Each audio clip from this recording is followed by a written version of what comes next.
Hi freaks, it's Matt here, and joining me tonight is my best friend Sue. Hi Sue. Hi.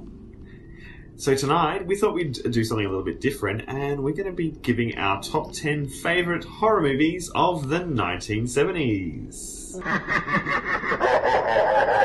We put this task in front of us, and I was, going through all of the 70s movies. I'm like, wow, it was hard to pin down a list. And once you started down certain roads, you realised how many influential films came out in the 70s. I think the 80s had a lot of great horrors, but did they change the genre the way the 70s did? Probably not the same. So should we get into our top 10? Last House on the Left. I remember the time that we first watched it, and we were both sat there on the couch, like, with our mouth agape, like, oh my god, like, what are we watching? Like, it's one of those movies that you heard about well before. Oh, yeah. And when you finally see it, it does live up to how... It's not scary as much as it is repulsive. It's pretty brutal. Yeah, brutal's a really good word. I did feel that it's interesting that was, Wes Craven, and how did he go from that to Scream? They're so different. What happened in the meantime to him to make him go from such a groundbreaking and vicious movie? Like, it's vicious. Yeah, it is. Wherever you think it can't go there, it's going to go there. It's not a perfect movie, but I think it is a groundbreaking movie in a way. Like, I think the way they push the envelope, even into the 2000s seem to have a lot of that sort of, gore and torture porn and that sort of thing. And I think it can be traced back to almost this movie is, setting the scene for that in the future. I think, apart from anything, it deserves a lot of respect for opening a door that wasn't previously open. I mean, it was banned for, 30-something years in Australia? You couldn't even watch it. Yeah, so, I mean, to be honest, if they ban a film, I kind of want to watch it. Yeah. But, it was as nasty as we thought. It was as breathtaking and shocking and awful as we had expected it to be. So. What have you got in your number 10 spot, Sue? Number 10, I had Jaws 2. Completely different Jaws? Yeah. Because Jaws 2? I actually think, obviously, number 1 is amazing, and everyone knows it's amazing. But I don't think Jaws 2 gets enough recognition for that it's still a really, really good film. Like, the scares are just as good, the deaths are just as good. It's set, the storyline is still good. It doesn't feel as stupid as, part 3 and 4. And for a sequel, that's quite an achievement. So I actually quite like it. And sometimes I want to watch that one rather than the first one. I love Jaws 2. My parents were so irresponsible, and I was only a little kid, but I watched that, Jaws 2 over and over and over and over again. I don't know how many times I've seen Jaws 2. So it sort of has this affection. It gets, bad reviews. Just for being a sequel, I think.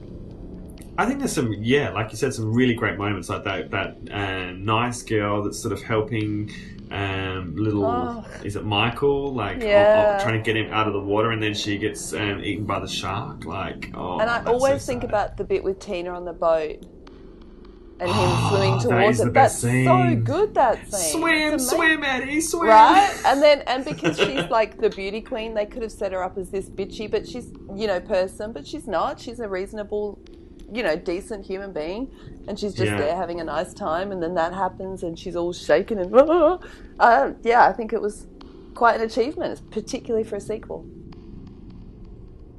Alien, yeah. So I was conflicted as well. Is it a great horror? It does have horror elements, and it scares the shit out of me. I remember being so scared of this movie when I was younger. And it gave me nightmares so many times. It's the tension is amazing. It is a groundbreaking film. The sequels are more sci-fi than this. Obviously is sci-fi, but they play on the action sci-fi more than what this one does. I think this really is a sci-fi horror.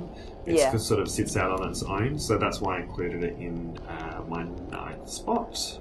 I mean, that, oh God scene is Pretty incredible. We had a picture book in my high school, and it was of aliens, so it had like scene by scene.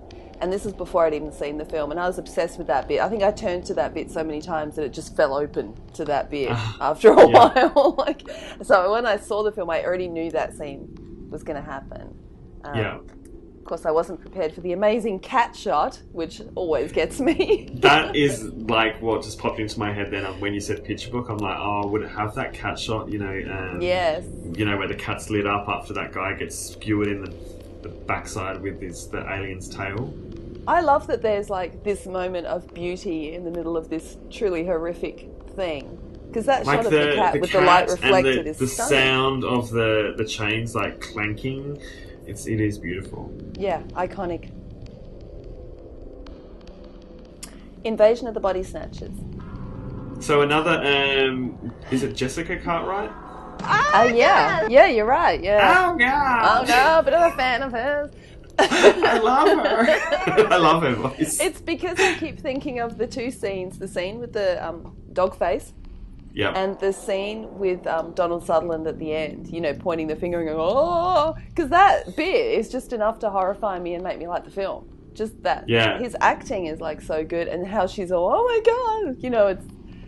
Because truly, I think one of the most horrific things you can think of is someone you love not being who you think they are. That's horrible. I mean, and it's sort of twist because obviously this is a remake from the 50s Invasion of the Body Snatchers, and so you're expecting the guy Donald Sutherland to be the one at the end who is the last person left.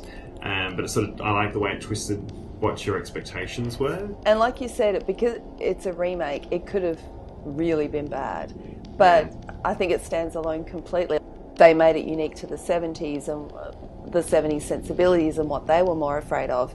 So there was a lot of paranoia in the 70s as well, especially in America with politics and can you trust the people in charge, and I think that really came at the right time to capitalize on those feelings as well. Body Snatchers! We're sort of in agreement. This is a great movie. It is quintessential 70s. Like, I mean, you've got Donald Sutherland, sorry. You've got Leonard Nimoy. You've got Jeff Goldblum. You've got... I love a bit of Jeff. Jeff Goldblum, like, especially when he's, like... That scene where he's, like, the pod is turning into him. Oh, it's so... it's gross. Yeah. But and like I said, so Jessica good. Cartwright, like she's... God! She's amazing. Was she the Cartwright that was in The Birds as well? Or was that her sister? She's been in some bloody good films. Yeah, I reckon. Why isn't she more famous? Oh, God! Halloween. Yeah. Some people would be shocked at that. Well, this is another one that was difficult because before we reviewed it and rewatched it now, I didn't notice as many flaws as I'm now aware of.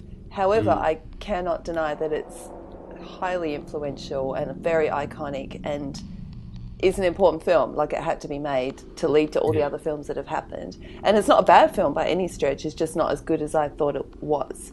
So, so number 8 seems appropriate to me. The Omen. It's all for you, Damien. I love The Omen. I love The Omen too.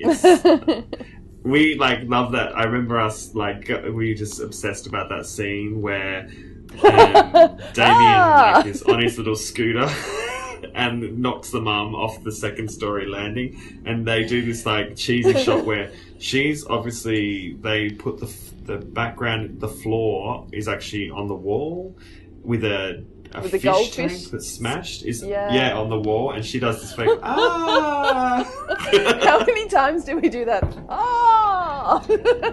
You have to, when you see that scene, just think of us. At the moment, it's very in vogue, this sort of demon possession thing, and I think it goes all the way back to, I think, The Omen, little creepy kid possessed by the devil himself. With posh family who, gets their comeuppance for swapping out their dead baby with some Satan spawn. But that kid is so The kid is so good. And even the bit at the end when he turns around at the funeral, like his face, and the Billy Whitelaw, I think her name is, the actress who plays his nanny. She's creepy as hell, and you can tell she's like a devil's maiden or whatever. Yeah. But the bits that worked, that the pictures and they see how someone's going to die in the future. That's really cool stuff and creepy and. No, Daddy, no. Yeah, I love that. And when they find the 666 on his head, and they're like, "Oh my God, he's the devil." I've read the book too, actually, but I do. Yeah, it's well deserving a place. Last House on the Left.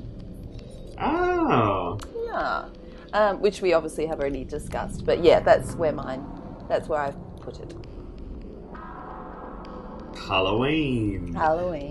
So again, I'm sure people are throwing things at the screen, or probably turned off by now, but at Horror Movie Some people are very passionate. They are so passionate about that one.